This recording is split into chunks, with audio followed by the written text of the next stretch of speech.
आमच्या टीमचे PSI वारंगे त्यांच्या ते पथकासह पेट्रोलिंग करत असताना त्यांना एक कुठली माहिती मिळाली होती।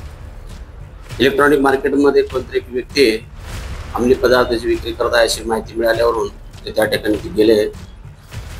त्याच्यामध्ये हा जो आरोपी आहे व्यंकटेश सोनभद्रे, वय 25 वर्ष आहे, हा रेशीमबागचा राहणार आहे। हा एका मोटरसायकलवर उभा असलेला दिसला आणि पोलिसांना बघून तो पळून जाऊ लागला। म्हणून संशय आल्याने त्यांनी त्याला पकडले आणि मग त्याची पंचासमक्ष अंगझडती घेतली। तर त्याच्यामध्ये त्याच्याकडे जवळपास 250 ग्रॅम गांजा त्याच्याकडे मिळाला। मग त्यानंतर त्याचे ते मोबाईल वगैरे जप्त केले, त्याची गाडी जप्त केली।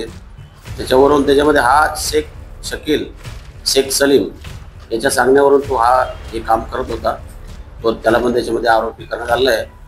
आणि हे कोणत्या ठिकाणाहून हे माल आणतात आणि यांचं कशा प्रकारची चेन आहे याबाबतचा तपास सुरू आहे। याच्यामध्ये कितीचा मुद्देमाल जप्त करण्यात आलेला आहे आणि कोण अधिकारी या तपासात काम करत होते काय सांगा? याच्यामध्ये एकूण 3 मोबाईल, 1 मोटरसायकल आणि 238 ग्रॅम गांजा असा एकूण 2,19,000चा मुद्देमाल जप्त करण्यात आला आहे।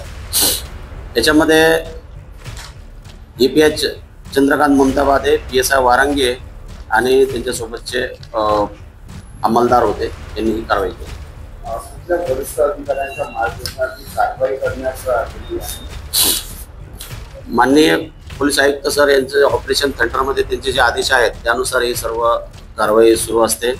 माननीय सहपोलीस आयुक्त रेड्डी साहेब, अपर पोलीस आयुक्त माननीय दाभाडे साहेब आणि DCP झा साहेब आणि DCP साहेबांच्या मार्गदर्शनाखाली ही कारवाई करण्यात आली। याच्याबरोबर कुठले आणखी त्याच्यावरती गुन्हे आहेत का की पहिल्यांदा सापडलेला आहे काय?